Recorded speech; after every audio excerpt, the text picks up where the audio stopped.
If I had known that a single question would flip our entire world upside down, I might have paused before answering. We were in bed, just the two of us, dim light pouring in through the slats in our blinds, the ceiling fan spinning lazy circles above us.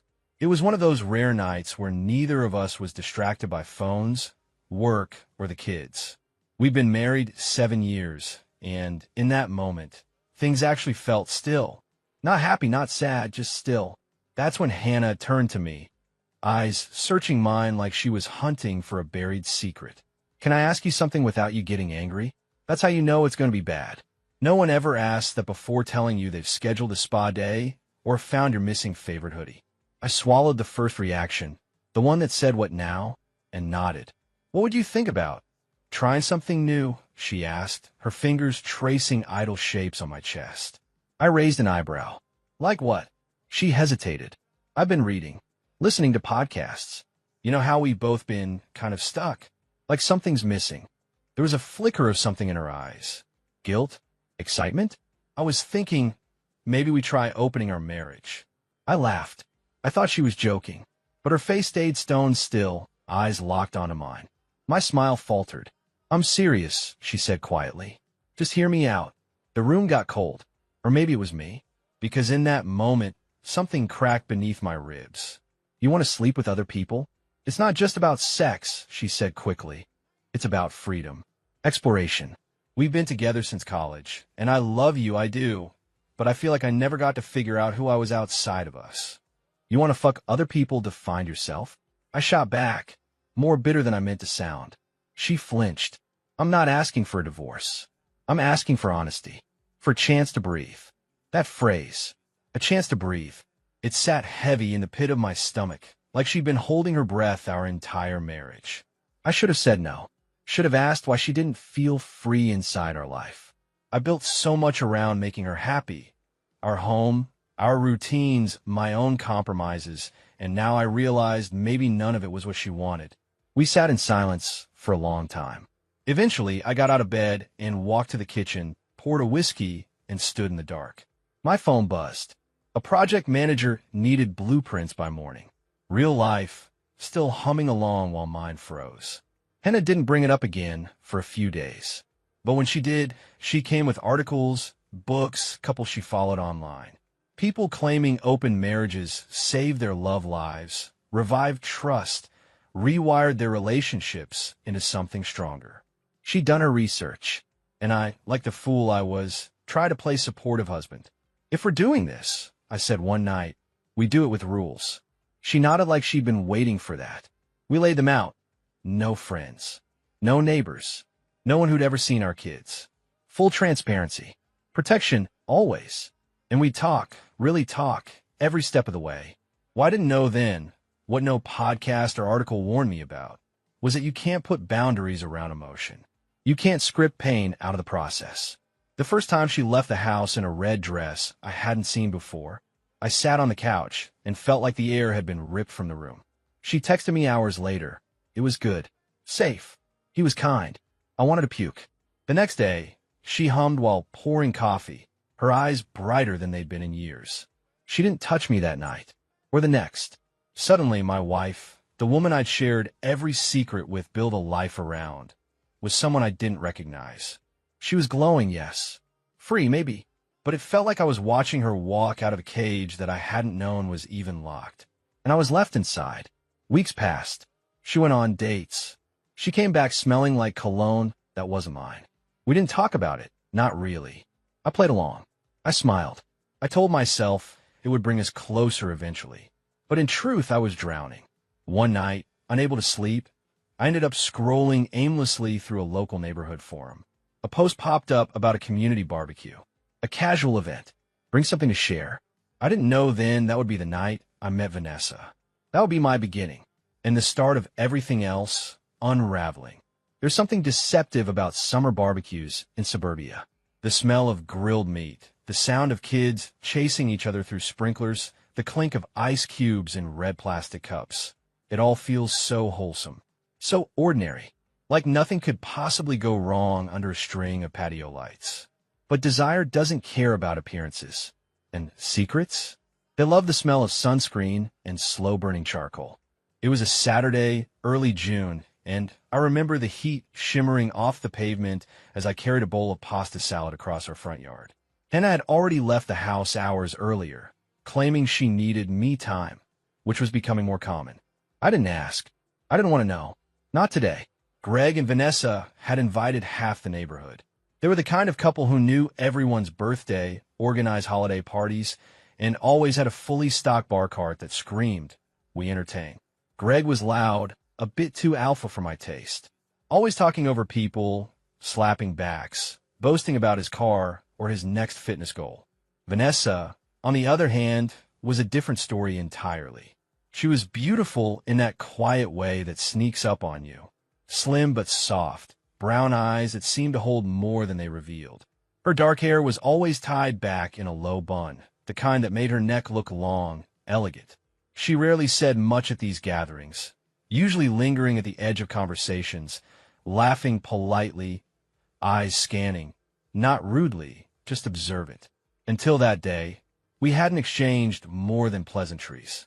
A few neighborly hellos, the occasional wave from across the street. But something shifted that afternoon. I just set my salad down when I heard her voice behind me. Soft, low. "Did you make that yourself? Or are you passing off Costco as your own?" I turned to see her standing there with a mischievous grin and a drink in hand, her sundress catching the breeze just enough to pull my attention somewhere it shouldn't have gone. I smirked. What if I told you I cut the basil myself and hand zest the lemon? I'd say you were lying, but I'd also be impressed you know how to zest anything. Fair, I laughed. I'm James, by the way. I know. You live 3 houses down. I'm Vanessa. I already knew her name, of course, but hearing it from her lips felt like something more intimate. We ended up in 2 lawn chairs near the edge of the backyard, just far enough from the kids and Greg's booming voice. The shade from the oak tree above us filtered the light, casting golden patterns on our bare legs, and I was ashamed at how often my eyes drifted toward them. Our conversation slipped into that effortless rhythm that happens when 2 people feel like they've known each other longer than they actually have. She asked me about my work. I told her about my design firm, how I'd started it in my 20s, thinking I'd change the world one building at a time, and now spent most days fighting clients over countertop materials and budget cuts. She smiled. Still sounds more interesting than arguing with Greg about whether the garage needs a second fridge for beer. That was the first time she hinted at it, that her marriage wasn't as picture-perfect as it seemed from the outside. We talked about books, music, the weird way our neighborhood had 3 couples named Dave. We talked for hours, and not once did I check my phone. Eventually, people began heading home. The sun dipped low, painting everything in hues of burnt orange and blush. Greg had disappeared inside to put something on the game, and Vanessa stood slowly, brushing invisible grass from her thighs. "Well," she said, tilting her head toward her house. "Thanks for the conversation. It was unexpected." "Yeah," I said, standing too. "It was." We lingered there just a breath too long, and in that breath, something unspoken passed between us. Curiosity, recognition, hunger. She didn't touch me, didn't flirt outright, but the tension between us was real, humming under our skin like static electricity waiting for a spark. That night, I lay in bed alone. Hannah hadn't come home yet, and I didn't text her. I stared at the ceiling fans spinning above me, thinking about brown eyes and sun-dappled legs, about quiet laughter and the way Vanessa had looked at me like I was more than invisible. I didn't kiss her. I didn't touch her. But for the first time in a long time, I wanted to. I want to be seen, desired, chosen. And somewhere deep down, I knew that today wasn't the last time I'd be alone with Vanessa. It was only the beginning. The first time I touched Vanessa, it wasn't sexual. Not technically. It was Tuesday, late afternoon. Hannah had told me she was seeing someone new. Her exact words, like she was updating me on a new hairstyle or podcast. She didn't give details, just mentioned it over dinner like it was weather. "I think I really like him," she said, slicing into a piece of grilled salmon. And just like that, I stopped tasting anything. I nodded numb, forced a half-smile for the kids, pretended like I gave a damn about Max's science project. But later that night, after the kids had gone to bed, I sat in the backyard in the dark, a glass of bourbon sweating in my hand, and felt that old familiar tightness in my chest, the one that came every time I imagined her in someone else's bed. I didn't sleep much, and by morning, I knew I couldn't sit inside that tension anymore. So I mowed the lawn. It sounds ridiculous, but there's something about the loud hum of the mower, the mechanical back and forth of neat rows being cut. It's control. Predictable. Therapeutic in its own small way. I needed that. I was halfway through when I noticed Vanessa standing at the edge of her driveway, arms crossed over her chest, watching. She wore a long tank top and yoga pants, no makeup, hair tied messily on top of her head. She looked tired but beautiful in that real, undone way that hit me like a punch to the gut. I killed the mower, wiped my forehead with my arm. "Hey," she called out, walking toward the fence. "Hey," I replied, trying to keep my tone casual, like I hadn't been playing that brief barbecue conversation in my head on a loop for 3 days. She tilted her head. "You all right? You look like you were attacking the lawn." I huffed out a dry laugh. "Yeah, well, it needed it." There was a silence between us, loaded, familiar. Then she said, "Greg's out of town. Work thing." My eyes flicked toward her front door. "You okay?" She hesitated, then nodded. "Just tired of pretending, I guess." She didn't explain. She didn't have to. I knew what she meant. Pretending things were fine. Pretending the marriage worked. Pretending to be the perfect wife, the perfect neighbor, the perfect fucking hostess. I knew that exhaustion intimately. She looked at me then, really looked. Her eyes lingered on my face a beat too long, and when she finally turned to leave, she paused. "You want some coffee?" she asked, almost as an afterthought. I didn't hesitate. Inside her house, everything was warm wood tones and muted grays. Lived in but not messy. I followed her to the kitchen, watched as she moved confidently between cupboards, brewing a fresh pot. The air was thick with the scent of beans and something faintly floral. Her perfume. Maybe. She handed me a mug, her fingers brushing mine. That was the first touch. A spark. Innocent. But my body reacted instantly, tense shoulders, quickened breath. She felt it too. I saw it in the way her hand lingered, the way her eyes flicked to my mouth and then quickly away. We sat at the kitchen table, sipping slowly, letting conversation stretch and wander. At some point, it turned personal. She told me about Greg, about how he used to be different, attentive, passionate, even romantic. But somewhere between job promotions and gym schedules, he'd stopped seeing her, stopped listening. "He wants sex every night," she said softly, staring in her cup. "But he doesn't even look at me anymore." I swallowed hard. That's a shitty feeling. She glanced up at me, nodding. "You ever feel invisible in your own marriage?" "All the time," I said.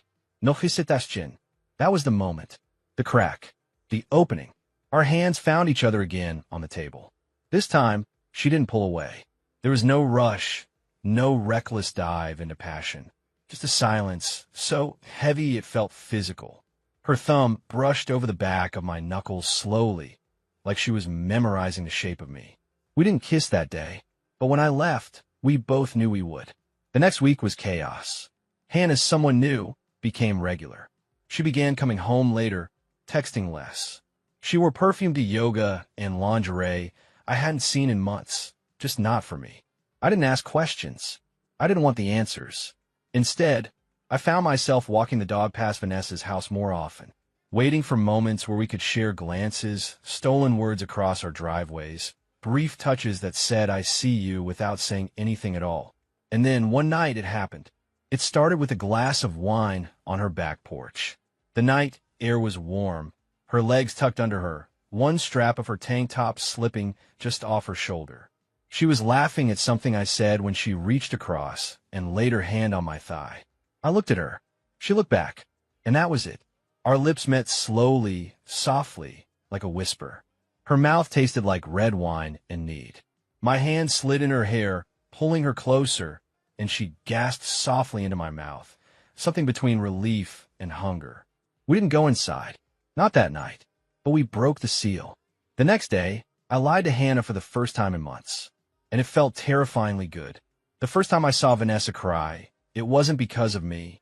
It was a Thursday evening, a week after that kiss on her porch. We hadn't slept together yet, not fully, but everything was leading there. Long touches, whispered words, texts that danced right on the edge of explicit. I knew what was coming, and I wanted it. Badly. That night, I got a message. Can you come over? Just for a bit. 10 minutes later, I was on her doorstep. She answered the door in a loose sweatshirt and shorts. No makeup, hair undone. Her eyes were puffy, lips swollen like she'd been chewing them raw. She looked vulnerable in a way I hadn't seen before, like someone holding herself together with twine and duct tape. I didn't know who else to call, she said. And then she stepped aside. I walked in, heart already braced for something worse than I expected.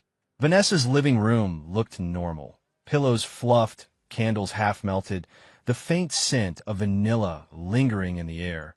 But she didn't sit. She paced, arms crossed over her chest, fingers clenching her sleeves. It's Greg, she said finally. I stayed silent, waiting. He found messages on my iPad.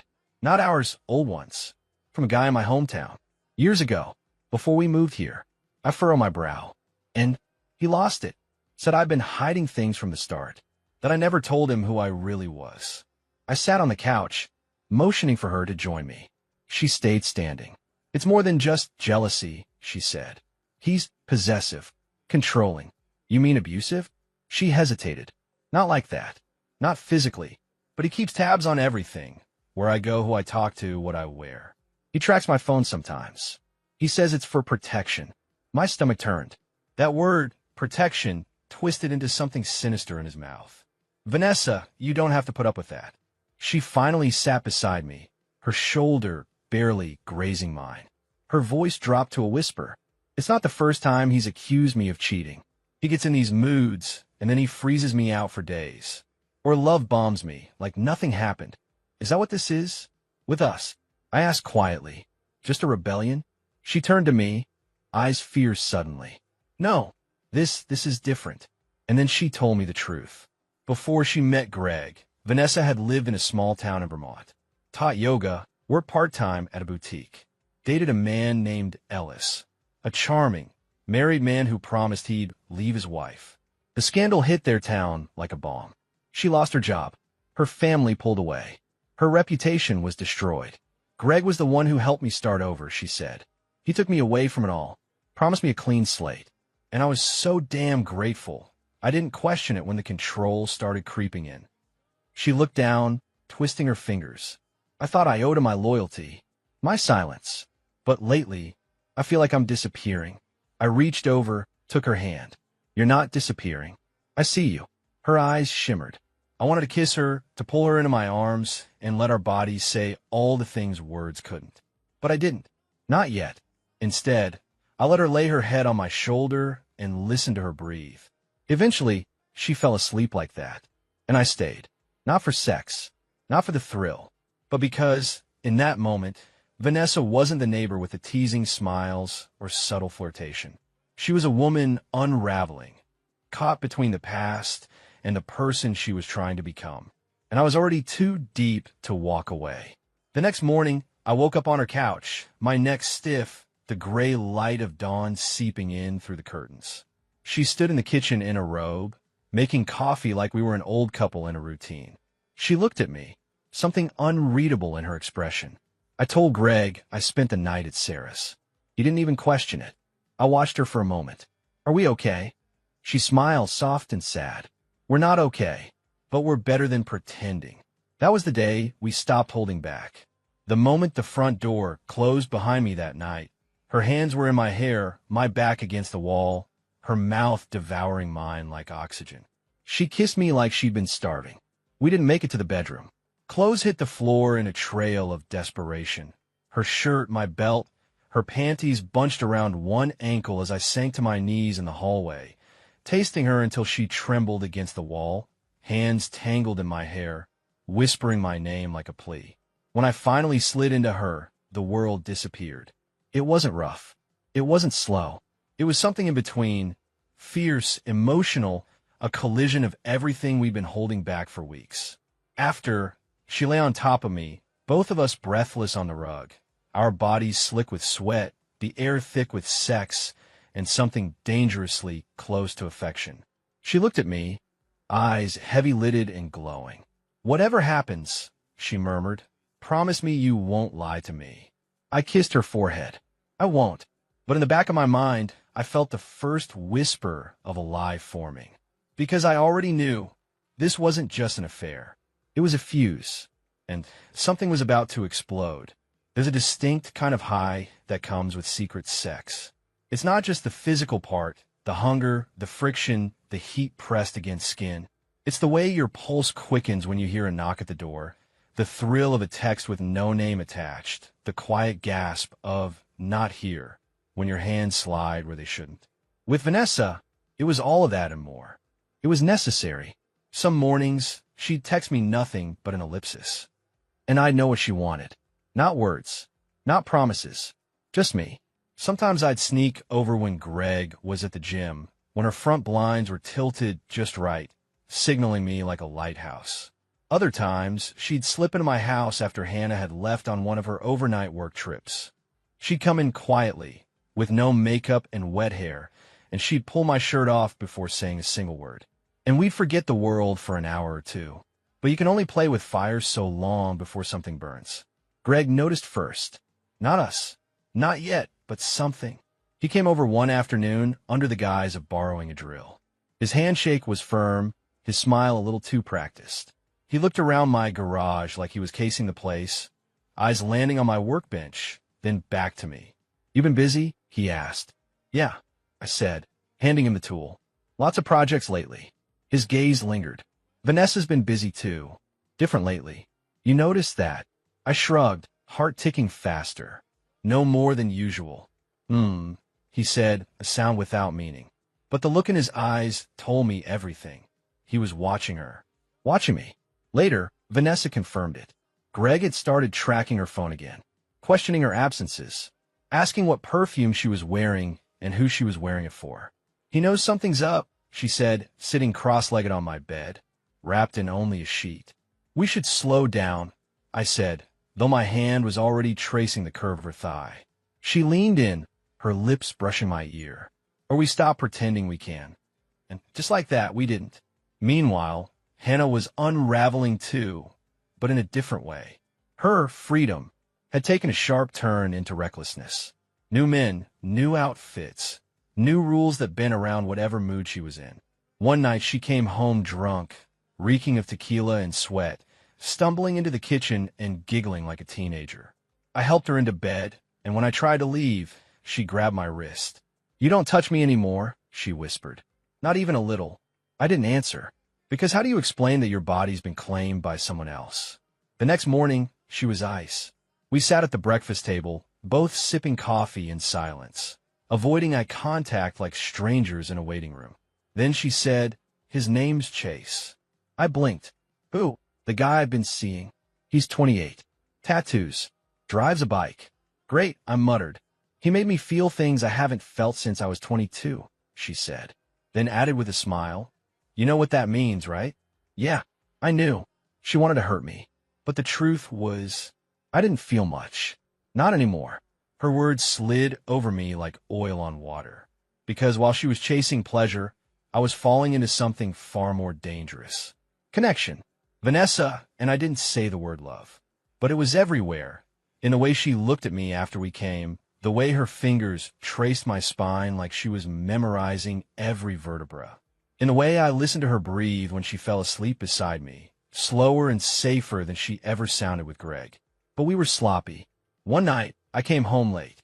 Hannah was on the couch, wine in hand, an open laptop glowing beside her. "Where were you?" she asked, her tone casual. "Work ran late," I said automatically. She smiled, teeth showing. "Funny. I checked your calendar. No evening meetings." My heart stuttered. "Why would you check?" "Because I'm not an idiot." I said nothing. She leaned back, wine glass in hand, studying me like an exhibit. "You're seeing someone, aren't you?" I paused. "Are you?" She laughed bitterly. "Of course. But at least I don't lie about it." I didn't. "Don't bother," she said, standing. "You've been walking around like a ghost. Whoever she is, you already gave her everything." She didn't ask who. She didn't need to. And for a moment, I wondered if she already knew. Across the street, things were worse. Greg had become volatile. Vanessa told me he'd started snooping through her things, questioning why she wore makeup to the grocery store, why she took so long to get home. Once, he'd slammed a door so hard it cracked the wood near the hinges. "Come with me," I told her. "Leave him." But she shook her head. "I'm not ready. Not yet. You're scared.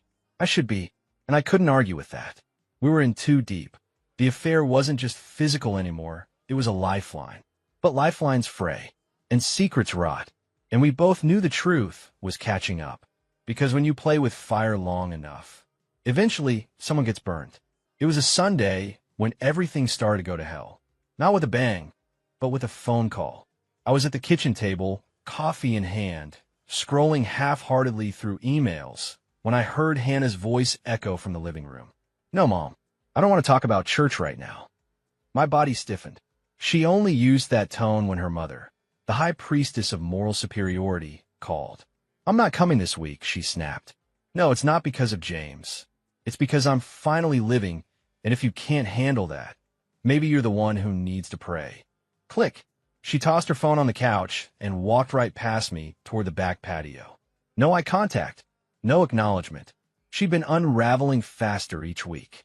Her makeup bolder, her outfits tighter, her social media suddenly flooded with motivational quotes about freedom, sexual energy, and finding your truth. There were also, notably, no pictures of me. Something had shifted. I waited a few minutes, then walked outside. Hannah was barefoot, pacing the patio, cigarette in hand, something she hadn't touched since college. She looked at me like I was an unwelcome ghost. "You told them, didn't you?" I asked. She exhaled slowly. "Told who what?" "Your parents. About us. The open marriage." She didn't answer, but her silence was confirmation. I ran a hand through my hair. "Why would you do that?" "Because I'm tired of pretending," she said sharply. "Tired of smiling through sermons and bowing my head while they talk about purity and sin like they didn't raise me in a fucking pressure cooker." "They're going to crucify you," I said quietly. "Good," she snapped. "Let them." That afternoon, the text started. From her sister. From her mother. From her father. The man who once gave me a handshake and told me I was a blessing. They all wanted the same thing, repentance. For her to come back to the light. For me to fix it. That night, Hannah didn't come home. She didn't text. She didn't even lie about it the next morning.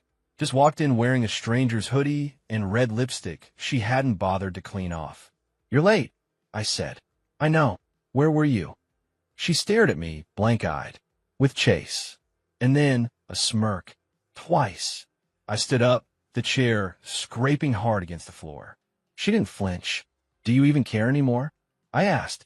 "About you," she said. "Or about your image?" I stepped closer. "About us."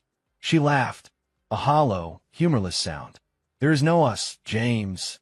There's the man who pretended to love me, and the woman who finally got tired of pretending." That hit harder than I expected. And then, her voice dropped low. "Besides, I know about Vanessa." The air left the room. "What? You think I don't notice how you suddenly take longer walks? How you come home smelling like sex and someone else's perfume?" She stepped forward, eyes narrowed. "You used to fuck me with your eyes. Now you look through me." I tried to respond, but nothing came out.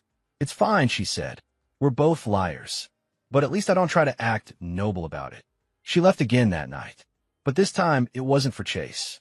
It was to go home. To her real home, where her parents still lived, still judged, still believed their daughter was a shining example of Christian virtue. What she didn't expect was that her mother had already seen her tagged in a photo.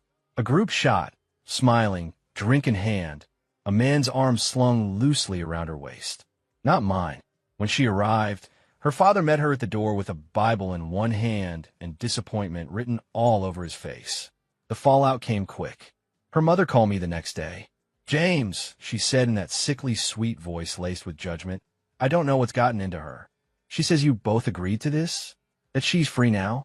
That this is healthy? She's not lying?" I said, my voice flat. There was a long pause. "You let her fall," she said. "You were supposed to lead her." Then came the worst part. Hannah's father called her a whore. Not in passing, not in anger, but calmly, like it was fact. You've let the devil in, he said. You've soiled everything we raised you to be. She called me from their driveway, sobbing.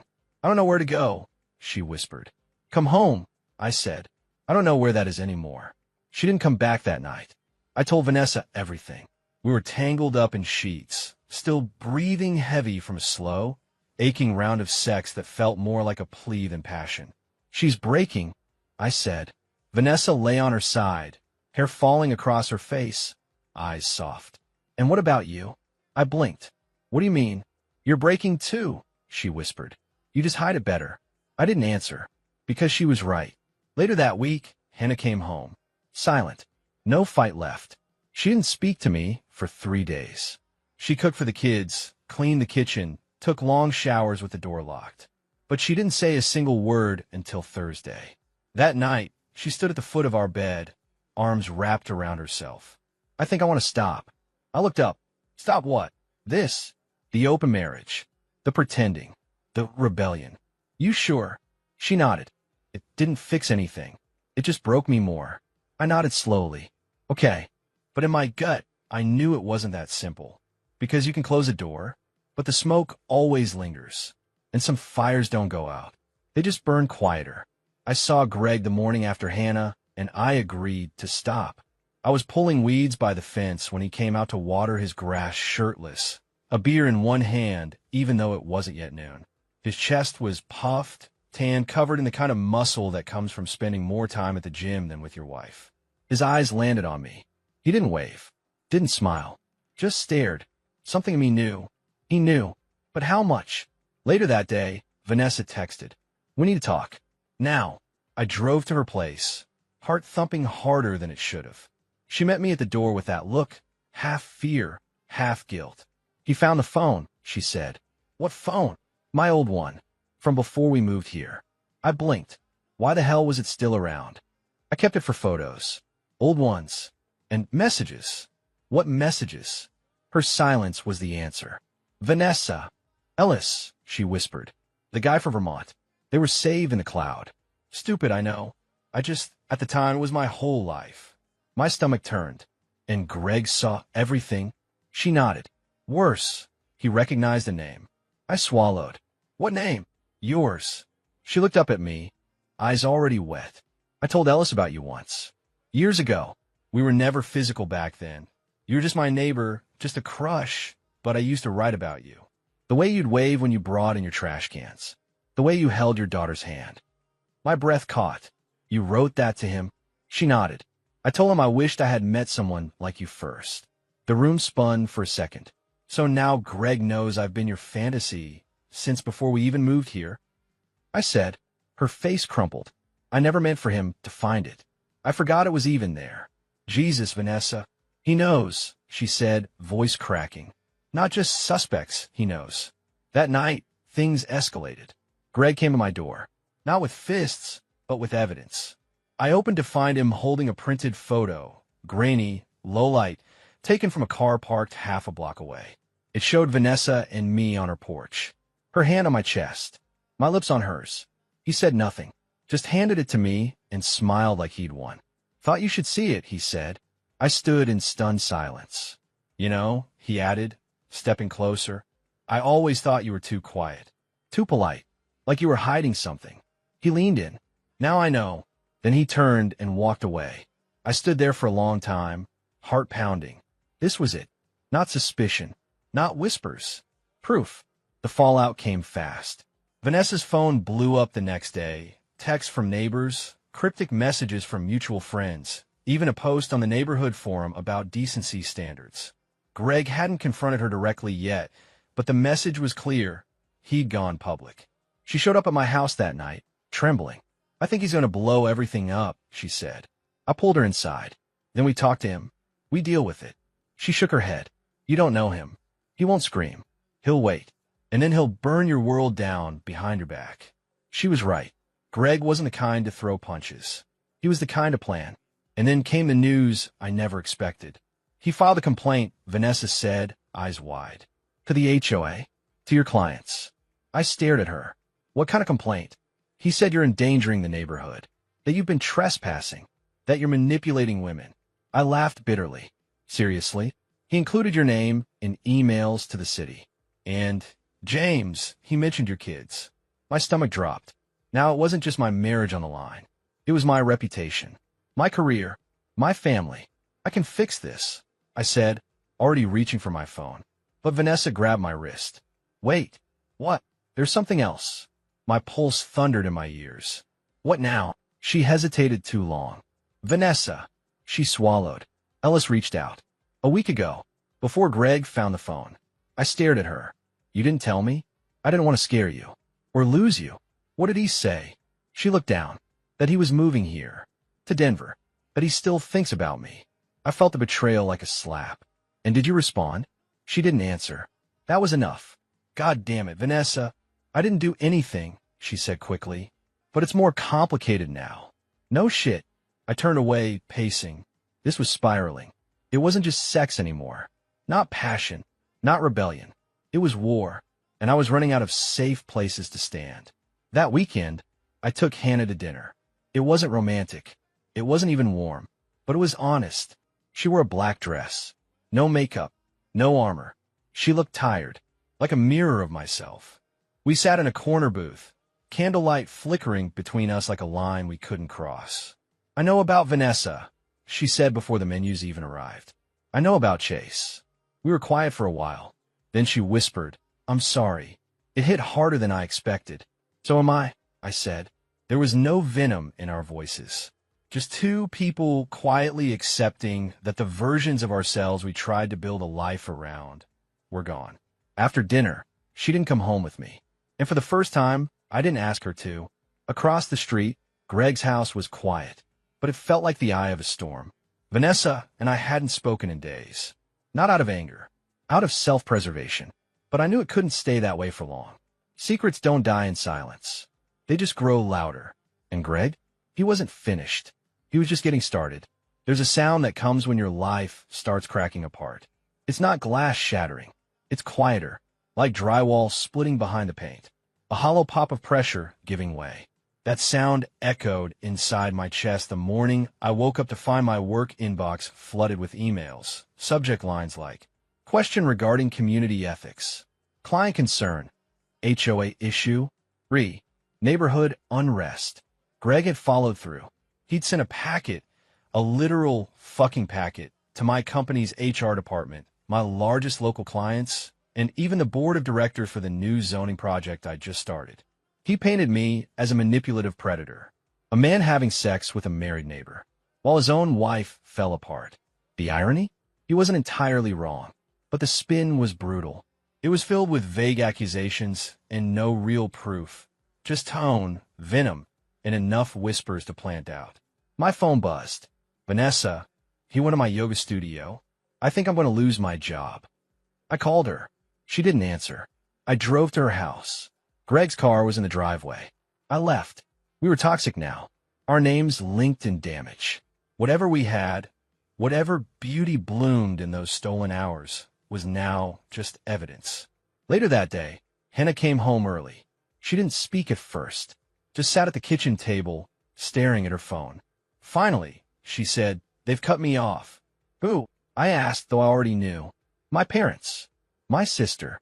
Everyone. She set the phone down. I saw the last message on the screen. Her mother's name. One sentence. You're not the daughter we raised.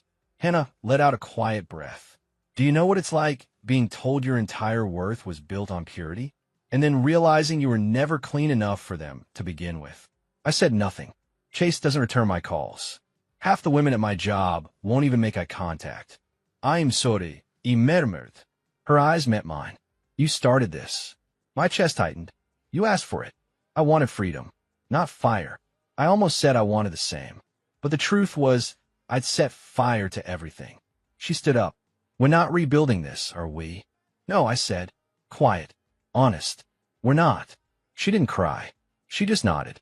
That night, she slept in the guest room. I slept in our bed, but the sheets felt colder than ever. The neighborhood turned quickly. The first sign? The potluck invitation never arrived. The second? The way Mrs. Levin, 2 houses down, pulled her dog away from mine during our morning walk. No smile, no greeting, just eyes that saw everything. Someone, probably Greg, had started feeding the narrative that I was the snake in the garden, the married man sleeping with the neighbor's wife, while his own fell apart and clutched rosaries in public. If only they knew. If only they saw how mutual it all had been. How I'd spent the last 2 months trying to keep my sanity while Hannah chased highs and Vanessa chased safety, and I tried to hold on to whatever was left of myself. The truth didn't matter anymore. Only the story did. And in their version, I was the villain. Vanessa finally texted again. I can't keep doing this. I stared at it for a long time. Not because I didn't expect it, but because it still hurt. Even after everything. Me? Does this mean goodbye? Vanessa? I don't know. But it means I need to disappear for a while. Me? Are you safe? Vanessa? Not really. But I will be. I want to go to her. To hold her. Apologize. Touch her hair. Say the things I never said when we were too busy pretending it was just about sex. But it wasn't about sex. Not really. She was the first person in years who saw me. And I ruined her life. So I let her go. I let her vanish. Days passed. The neighborhood buzzed. I saw Greg at the mailbox. He gave me a slow nod, smug, like a man who'd just installed a guillotine in the front yard and invited the neighbors for wine and a viewing. The worst part? He still hadn't filed for divorce. Control wasn't about leaving Vanessa. It was about making her too scared to leave him. I almost confronted him, my fists clenched in my pockets. But I didn't, because now it wasn't about pride. It was about protection, not just for me, for her, for Hannah, for the kids, for anyone still clinging to the hope that this wasn't the end of everything. At night, I'd lie awake and think of how fast it all fell apart. One question, one open door, one kiss, and here I was alone, not married, not divorced, not loved, not hated, just floating, waiting, watching as the life I built was picked apart by people who had no idea what it felt like to be starved for affection, to ache, to crave connection so badly you'd risk everything just to feel someone breathe against your skin. The consequences weren't over. They were just beginning. But for now, I sat in silence, alone in the house I once called home, and waited for the next crack in the walls. Because I could already hear it, that soft, splitting sound of pressure behind the paint. It started with a knock on the door. Not frantic, not polite, just steady, deliberate, like whoever was on the other side knew I'd open it. I did, and there she was, Vanessa, hair down, eyes dark, wearing a black coat that made her look smaller than usual. Her face was pale, hollowed out by exhaustion and something I hadn't seen before. Resolve. Can I come in? She asked. I stepped aside. Of course. She walked past me like she'd done 100 times before. But this time, something felt different. Heavier. She wasn't here for stolen kisses or whispered apologies. She was here to finish something. She sat on the edge of the couch, hands clasped tightly in her lap. I told Greg, she said. The air went still. You what? I told him I'm leaving, that I'm done being his prisoner. I stood there stunned. What did he say? He told me I was nothing without him, that I'd crawl back when reality hit. My jaw clenched. Jesus, Vanessa. I needed to tell you before it happens, she said, her voice tight. He's gonna make it ugly. He already started leaking shit online. He's trying to destroy you. I nodded slowly. He already has. She swallowed hard. I'm sorry. Before I could speak, another voice rang out from the hallway behind me. Is that her? I turned. Hannah. Hair wet, barefoot, wearing one of my old t-shirts like armor. Her arms were crossed, and her expression was unreadable. Vanessa stood quickly. Oh, she said. I didn't realize. You didn't realize I still lived here? Hannah cut in, walking slowly toward us. Or you just didn't care? Vanessa straightened her spine. I cared. More than you think. Oh, I'm sure, Hannah snapped. You cared a lot about sliding your tongue into my husband's mouth while our kids were asleep upstairs. Stop, I said, stepping between them. This isn't. Stay out of it, Hannah snapped, eyes locked on Vanessa. I want to hear her say it. Vanessa's voice trembled slightly. I never meant to hurt you. But you did, Hannah said, voice icy calm. You picked my husband. You watched me smile at you over potlucks and kids' birthday parties. You let me confide in you. You played me. Vanessa shook her head. No, It wasn't like that. Then tell me, Hannah said, stepping forward. Tell me how it was. I watched them, two women I'd loved in different ways, two halves of the same shattered story, finally face to face. Vanessa looked down, then up again, her voice quieter.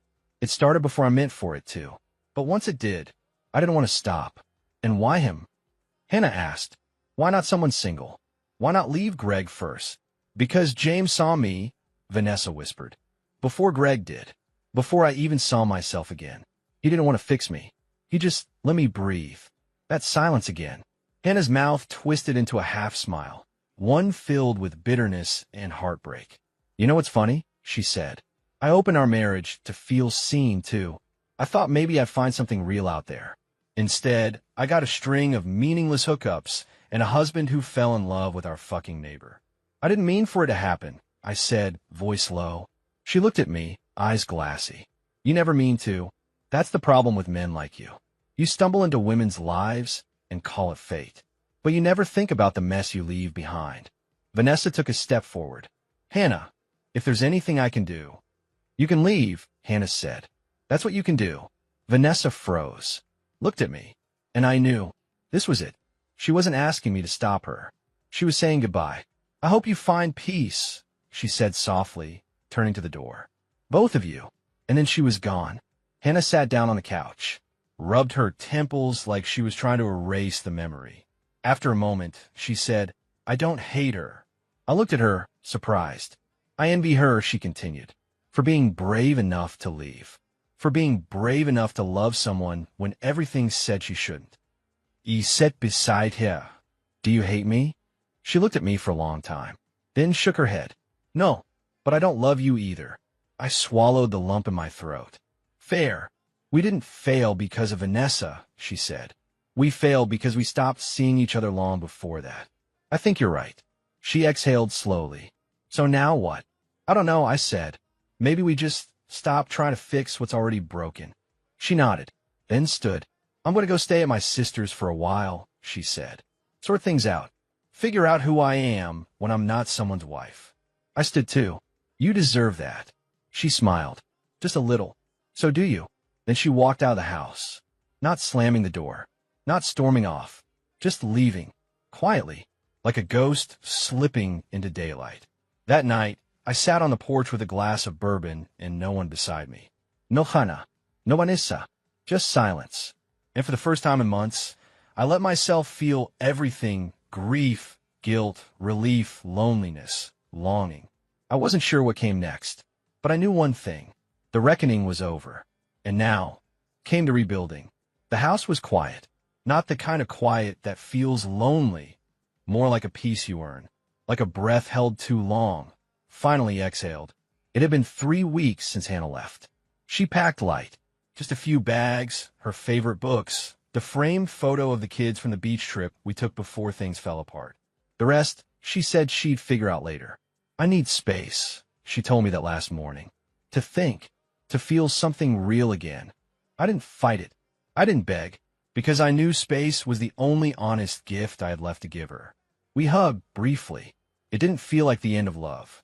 It felt like the end of the illusion that love could carry everything on its own.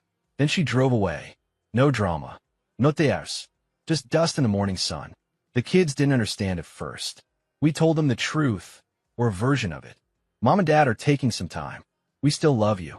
That will never change. And it's true. If there was one thing that survived all of this, it was our love for them. In a weird way, they became our final common ground. A reminder that not everything we built was a failure. They started adapting. Kids do. They asked fewer questions. They laughed again. And slowly, so did I. Work stabilized. Greg's smear campaign fizzled out. No real evidence, just a lot of loud noise. Vanessa didn't return to the neighborhood. Her house went up for sale 2 weeks after she left. A clean for sale sign staked into the grass like a gravestone. I never saw her again. No bouvier. No final kiss. No clôture. Just gone. At first, it tore something inside me.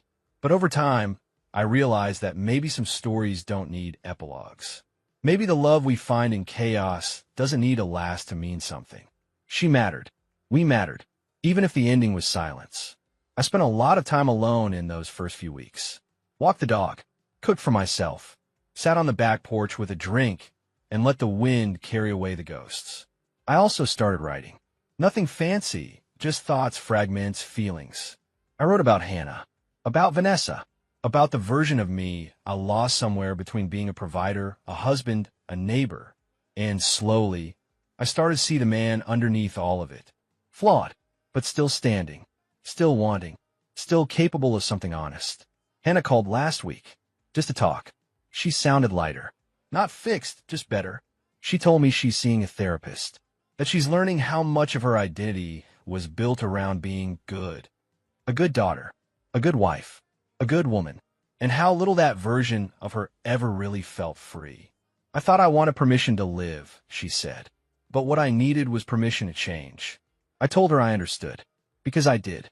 We talked about the kids, about co-parenting, about maybe one day meeting for coffee, not to rekindle, but to reconnect. Maybe we weren't meant to be forever, she said. Maybe we were just meant to get each other to the next chapter.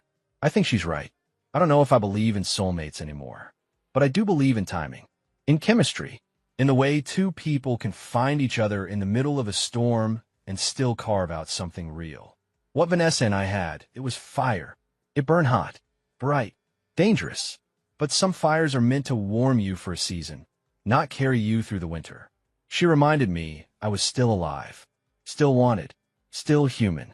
And for that, I'll always be grateful, even if she's gone. So where am I now? Here, still in this house, still raising my kids, still figuring it out one morning at a time. I'm not dating yet. I'm not chasing. For the first time in years, I'm okay just being. I cook more. I sleep better. I'm rebuilding, not what I had before, but something new, something honest, something mine. Because freedom, I've learned, isn't about who you sleep with or how many doors are open. It's about truth. It's about knowing who you are when everything else has been stripped away. And in that quiet, you get to decide what comes next. If you're reading this and you're in the middle of your own unraveling, if your world is splitting open, just know this. You're not broken. You're just beginning. And sometimes, losing everything is the only way to find what's real. That's the end of the story, my friend, but not the end of me. Let me know if you want a reflection afterward, a summary of lessons, or even a bonus. Where are they now? Epilogue. I'm here.